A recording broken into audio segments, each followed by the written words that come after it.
राजा हो, रंक हो, चोर हो या कोई साहूकार, एक बात को लेकर सभी एक समान चिंतित दिखाई देते हैं, और वो है संतान का भविष्य। ऐसी ही सोच जगन की थी। जगन एक चोर था। बरसों से वो चोरियां करके ही अपने परिवार का भरण पोषण कर रहा था।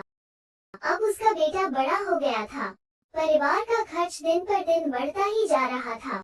चोरी के धंधे में ऐसा नहीं होता कि रोजाना दांव लग ही जाए। कई बार तो कई दिनों तक उसका दांव नहीं लगता था और उसे निराश होकर घर लौटना पड़ता था। कई बार इतना मोटा दांव लगता था कि पूरा घर कई दिनों तक दिवाली मनाता रहता था। जब जब ऐसा होता तब तब जगन को लगता कि दुनिया में इससे बेहतर दूसरा कोई काम ही नहीं है। अतः उसने फैसला कर लिया कि वो अपने बेटे को भी अपनी तरह एक सफल चोर बनाएगा। इसी सोच के चलते एक दिन वो अपने बेटे को अपने साथ लेकर चल दिया। रास्ते में उसने समझाते हुए कहा, देखो बेटा, अब हमारे परिवार का खर्चा बहुत बढ़ गया है, इसलिए मैं चाहता हूँ कि अब तुम भी धंधे में मेरा हाथ बटाओ। अगर तुमने सही तरीके से मेरे काम को सीख लिया तो हमारी कमाई तो बढ़ेगी ही और घर में खुशहाली भी आएगी। लड़का चुपचाप अपने पिता की बातें सुनता रहा। फिर एक स्थान पर रुककर जगन बोला, देखो, मैंने अपनी पहली चोरी उस घर में की थी। पहले ये घर कच्चा था और इस घर में बिजली भी नहीं थी। उन दिनों इस घर में दिया जलता था। मैंने पीछे की दीवार में सेंध लगाकर चोरी की थी। और वो घर देखो, जहाँ आज एक कार खड़ी है, वहाँ पहले एक साइकिल होती थी। मकान भी कच्चा था। मैंने इस घर में भी चोरी की थी। बेटा, अब तुमको मेरे काम में हाथ बटाना है। इसके अलावा और भी बहुत सी कॉलोनियां हैं जो आज संपन्न लोगों की बस्तियां हैं। जब ये कॉलोनियां बस रही थी तब मैंने अधिकांश घरों में चोरियां की थी। समय के साथ साथ ये लोग संपन्न हो गए हैं। ये हमारे लिए खुशी की बात है। संपन्न घरों से अच्छा माल मिलता है। जगन बोले जा रहा था और उसका बेटा सुन रहा था। वो गुमसुम सा था। उसके चेहरे के भावों से लग रहा था मानो उसके मन मस्तिष्क में कोई अंधर चल रहा हो। जगन उसे इसी प्रकार कई कॉलोनियों में घुमाकर वापस अपने घर की ओर चल दिया। रास्ते भर वो उसे अपनी सफल चोरियों की दास्तान सुनाता रहा, लेकिन लड़का जैसे वहाँ था ही नहीं। वो तो किसी अन्य विचारों में उलझा था। घर आकर जगन ने बेटे से कहा, बेटा, अब तुम आराम करो। कल हम काम पर चलेंगे और ईश्वर ने चाहा तो हमारा दांव भी अच्छा लगेगा। अपनी बात कहकर जब जगन जाने लगा तो लड़के ने उसे रोककर कहा, बापू। बोलो। जगन थिठका, कुछ कहना चाहते हो क्या? हाँ बापू, वो बड़े ही गंभीर लहजे में बोला, आपने आज मुझे बहुत से ऐसे घर दिखाए हैं बापू, जहाँ आपने चोरी की। आपने ही बताया कि कल तक वे लोग इतने संपन्न नहीं थे, बल्कि आपने ये भी बताया कि एक घर में तो दिया जलता था और आज वहाँ बिजली के बल्ब व झाड़ फानूस जगमगा रहे हैं। तू कहना क्या चाहता है रे? जगन उलझन में पड़ गया। बापू, मैं ये कहना चाहता हूँ कि क्या कभी आपने अपने घर की तरफ देखा? क्या मतलब? अपने घर को तो मैं रोज ही देखता हूँ, मगर आपको इस घर में छाया अंधेरा दिखाई नहीं देता। क्या मतलब? चौंका जगन। तू क्या कहना चाहता है बेटा?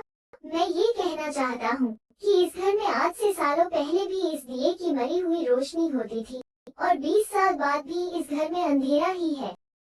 जबकि जिन घरों में आपने चोरी की वहाँ आज दिए के बजाय बिजली के बल्ब व झाड़ फानूस जगमगा रहे हैं। हमारे घर में अंधेरा है। क्यों बापू, हमारे घर में अंधेरा क्यों है? जगन की तो जैसे बुद्धि ही चकरा गई। बेसुध सा खड़ा वो बेटे का चेहरा देखता रहा।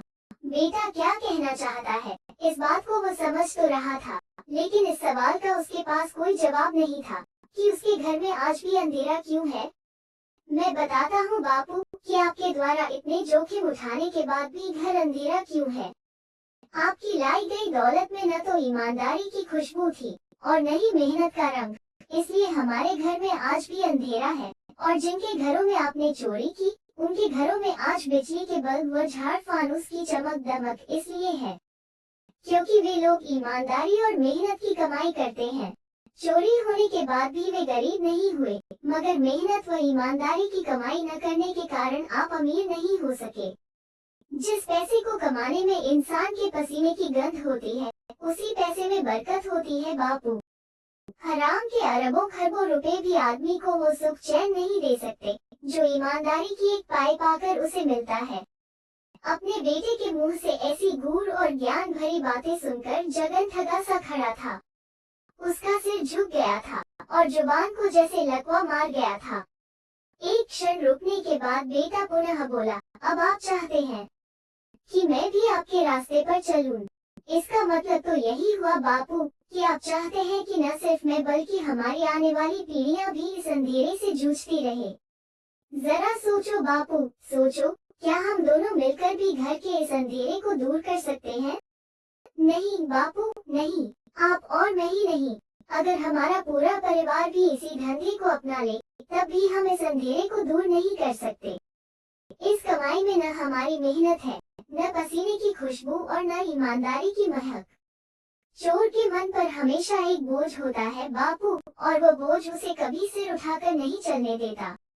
दुनिया भले ही इस बात को न जानती हो, लेकिन एक चोर जानता है कि वो एक चोर है, और चोर बेईमान लोग कभी गर्व से सीना उठाकर नहीं चल पाते। अगर अब भी तुम चाहते हो कि मैं भी तुम्हारे रास्ते पर चलकर अपना जीवन इस अंधेरे में गुम कर दूं, तो ठीक है बापू, कल मैं तुम्हारे साथ चलूंगा और कोशिश करूंगा कि आपसे भी बड़ा और सफल चोर बनूं। नहीं, जगन के मुंह से जैसे घुटी घुटी सी चीख निकली, नहीं मेरे बेटे, नहीं। फिर अचानक ही वो रो पड़ा, आज तूने मेरी आंखें खोल दी। तूने सच कहा बेटे, जिस कमाई में पसीने की महक नहीं होती, उस कमाई को खाने वाले परिवार का घर कभी रोशनी से नहीं जगमगाता। काली कमाई अंधेरा ही फैला सकती है, खुशी का उजाला नहीं। बेटे, मैं प्रण करता हूँ कि आज के बाद मैं भी यह गंदा काम नहीं करूँगा। दूसरों की मेहनत की कमाई पर हाथ साफ करना सबसे बड़ा गुनाह है। इससे बड़ा गुनाह दुनिया में कोई भी नहीं। ओह मेरे बच्चे, आज मैं जान गया कि क्यों आज तक मैं सुख की सांस न ले सका, क्यों आज तक मुझे सच्ची खुशी नसीब नहीं हुई, क्यों आज तक इस घर में बरकत नहीं आई, क्योंकि आज तक मैं अंधेरे में भटक रहा था और आज तूने मेरी आंखें खोल दी। ये कहते कहते जगन जोर से रोने लगा। उधर पिता को पश्चाताप करते देख बेटे की आंखों में भी खुशी के आंसू झिलमिलाने लगे थे। कुछ सचेत होकर जगन पुनः बोला, मगर अब मुझे विश्वास है कि अब मेरे घर का अंधेरा जरूर दूर हो जाएगा, क्योंकि किसी पूर्व जन्म के फलस्वरूप ही ईश्वर ने मुझे नेकी और ईमानदारी से भरा तुझ जैसा कुलदीपक जो दिया है। और फिर जगन उसे सीने से लगाकर बहुत देर तक रोता रहा। वो स्वयं भी शायद नहीं समझ पा रहा था कि उसकी आंखों से बहने वाले आंसू खुशी के थे या गम के। तो दोस्तों, कैसी लगी आज की कहानी? अगर अच्छी लगे तो शेयर, लाइक और चैनल को सब्सक्राइब जरूर करें। फिर मिलते हैं एक नई कहानी के साथ।